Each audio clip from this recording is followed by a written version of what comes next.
Hello and welcome to another M&A talk with me, Marcus, and Nick Pili at businessesforsale.com. And today we're talking about the mergers and acquisitions vault, the M&A vault on businessesforsale.com, and how we work typically with business brokers and consultants, accountants and intermediaries and law firms around the world to help sell their clients' businesses within the M&A vault. Hello, Nick. How are you today?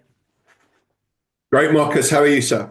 Yeah, very good. Now, we are 3 years in to launching the M&A Vault on businessesforsale.com to really represent businesses with a higher turnover, would probably be the lower end of what would typically be known as the middle market or the mid market, but bigger than your mum and pop stores.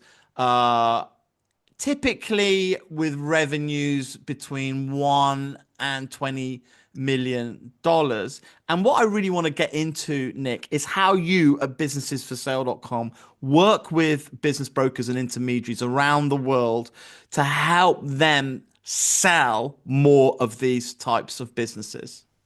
So I think the best way to describe this is, what we provide brokers and M&A brokers, and as you say, those sort of other intermediaries as well, such as CPAs and accountants, is really a buyer qualification service. So typically, we are an advertising platform. We have over 50,000 live businesses for sale across the world. And that's very much an automated process. You can go and post a listing, and then obviously you receive buyer leads directly. What we offer as sort of a separate opportunity, and this is really to only a handful of brokers that really sort of work with us and qualify for what we're looking to do as well, is we actually would work with that broker and M&A advisor to fully understand the offering that they have, understand all the financials, the type of buyer that they're actually looking for, what background that buyer needs to have, from a strategic basis, how much liquid capital that they would need to qualify for financing, and so on and so forth. And then we would actually take that information, and often many of the deals that we work on do not even go on the front end of our website for confidentiality reasons. But what we do is we actually mine our database of over 9,000 very serious buyers that we've accumulated over the last 3 or 4 years. And we would reach out to those buyers. My team and I would obviously, reach out via email, reach out via telephone and other communication methods to say, look, we're working with this particular broker. They've got this offering. These are the high level financials. We don't ever reveal anything confidential about the business. Everything obviously remains very private in that effect. And we basically not only qualify, but we re-qualify our buyers in our database on a regular basis to say, look, we've now got this listing. Is it a fit for you? And we have that conversation. If it is a fit, we will obviously go through some further details that we are authorized to give just to further qualify. And then we would make that introduction with that buyer to that business broker, M&A broker or advisor, and obviously, pass that sort of handoff along. Now, we do stay part of opportunities. We check in with both sides to sort of see where they are in the process. And typically, the first step would be an indication of interest from the buyer, and then, of course, giving them access to the deal room and all the financials that go along with that. And then, of course, hopefully the IOI would then turn into an LOI and so on and so forth into due diligence and, of course, to a closing.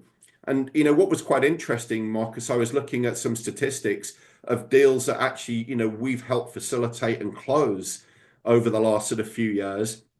And as you said, we are working at sort of that very, very low end of that middle market, even maybe just a tad below that, but certainly a step up above what we're doing, I guess, on the main website.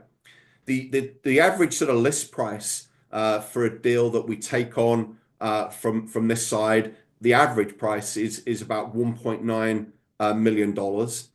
The sold price is about a 10% ratio of that, about 1.7 million. The typical SDE EBITDA multiple is around 3.78.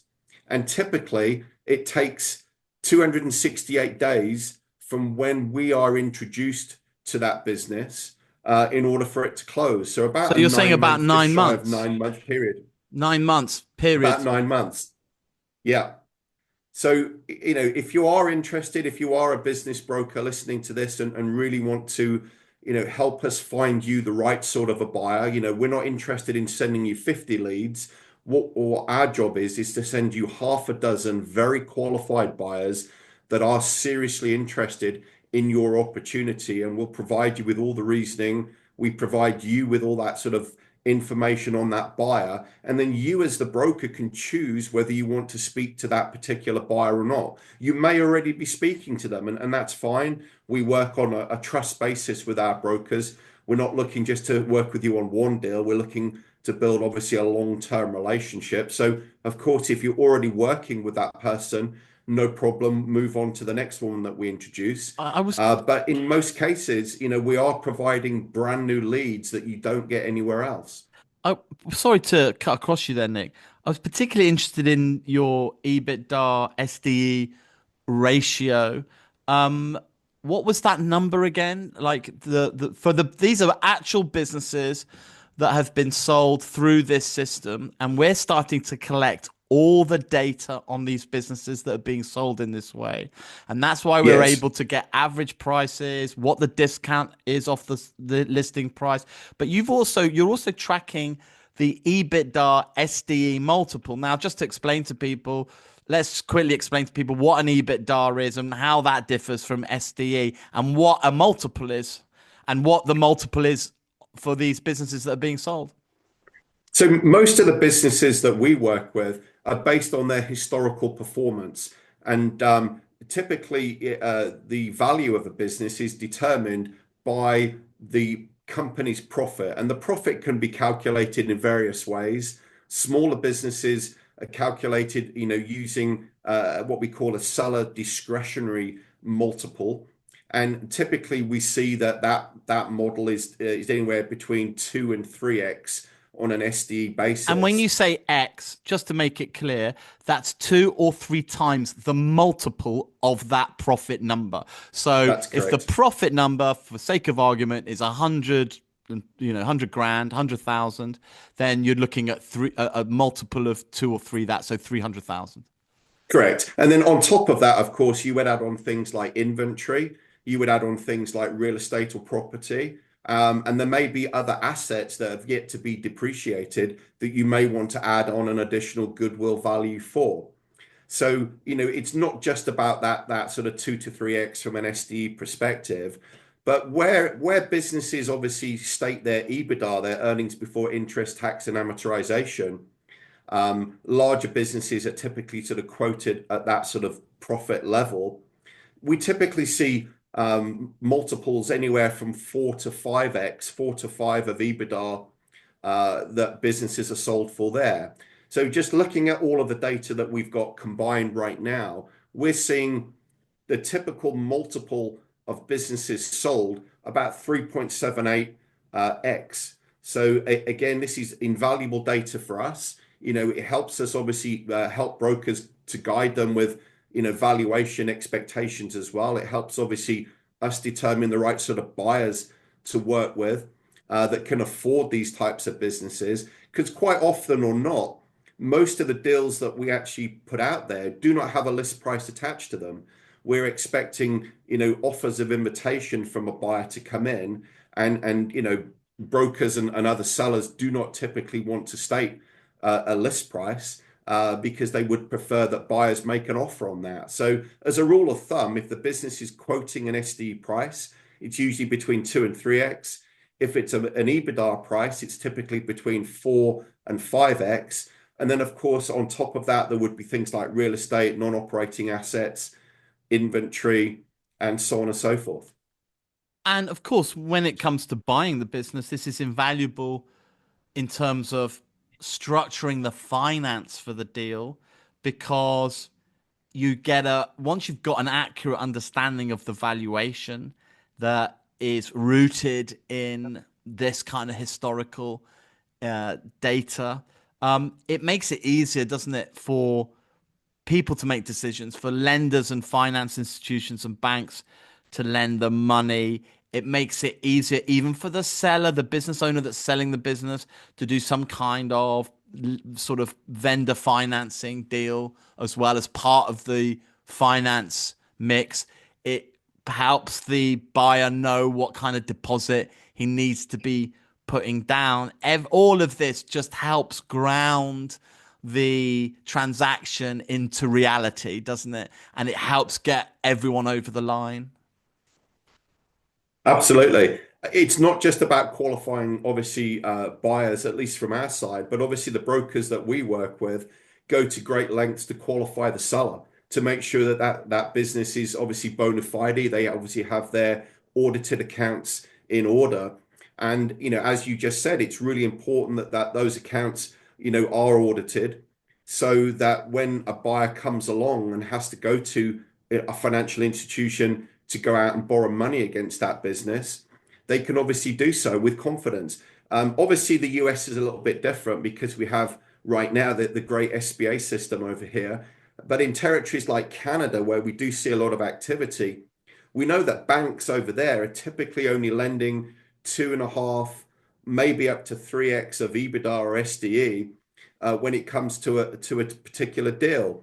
So any sort of balance from that perspective would need to be made up from liquidity that's provided by the buyer or some form of negotiation with seller financing, vendor take back, as they call it in Canada, on the sell side. So, that's obviously a great guideline for us when it helps to come qualified buyers that we can then pass on to our business brokers and M&A advisors. That, this person only has, let's say, 500,000 liquid in the bank. But of course, with perhaps 10% VTB from the seller, they could then still qualify in order to get the list price or the targeted list price for that type of deal. I'm looking at other statistics that we've got here right now as well. We've mentioned obviously days on market from the day that we took a deal on to it sold being 268 days, about 9 months. Typically, we see on average about 67 inquiries that we sort of at a high level look at. But when we actually drill down into those inquiries, we only actually about a third of those, about 20, 22 of those are actually, relevant buyers that we then consider passing across to the broker, to the M&A Sorry to advisor, cut because across we you. know, Sorry to cut across, yeah, Nick. You're saying that the average business is between 60 and 70 inquiries, is what you're saying. You said 67 specifically, but on average, yes, around 70 inquiries per business. But what you're also saying correct. is once you've done the screening, once you've done the whittling down, you've pushed the inquirer, are you saying you're then only passing on uh, like a third of those original inquiries to the broker? We do, yes. So we do screen people out. We do, once we speak to buyers, we often find that they may not be suitable for that particular opportunity and maybe steer them down, another path as But can I, well. sorry to interject Um, again, have they signed an LOI at this point? no, no, no. These people are really just sort of at the Quite first raw. level of our sort of qualification service. Okay. Yeah. But based on sort of the 22 or so NDAs that we do eventually pass on to brokers, and again, we're not doing that all in one go. It's typically sort of drip fed over time. We typically, on average, receive 2 LOIs for every deal we take on. So, at that point, broker and of course seller can then evaluate those offers, those LOIs, and determine whether they're a good fit and start to negotiate from there. So what you're saying is from the 70 inquiries, the work that you do at businessesforsale.com is a screening service effectively on behalf of the business broker. You whittle them down to two very serious buyers who sign a letter of intent to buy the business. That's correct. Yeah. And typically at that point, the average deal to close from when the LOI is signed to the actual deal gets funded and closed is about 167 days, so about 6 months from once we receive that LOI, and obviously deals going through due diligence and so on and so forth. So again, we're obviously only at the cusp of collecting sort of our data from deals that we've been involved in that obviously have closed. But it's obviously great to understand this, to guide obviously buyers and sellers how long these types of deals will take. And I'm assuming you get a fee only on the successful sale. It's like a marketing fee for that work that you've done. Yes, we are compensated on a marketing success fee once a deal closes. Once obviously the broker gets paid, we work with them on that sort of marketing basis. So we're very incentivized as well, of course, to make sure that we find the right people for that broker, not waste their time, and obviously provide quality over quantity. And I suspect this means you're working very closely with the business broker throughout those 9 months. Absolutely. Yeah, no, we're obviously every step of the way, and we do stay in touch with both sides, checking progress, seeing if we can nudge anyone along with documentation and so on and so forth. But typically, once we hand things over to a broker, they obviously then work much closer with that particular seller and buyer and go from there. Nick, that's great. What a great insight into how we've evolved, how you have evolved for businesses for sale.com. This quite unique service in an online advertising space that is often feels like a hectic marketplace with I love using that American expression, tire kickers. And really what you've done and what Businesses for Sale is doing through the M&A Vault is to weed out the tire kickers and funnel through the serious buyers. Nick, thank you again for talking to me and have a good rest of the week. Thank you, Marcus. Take care. Bye bye.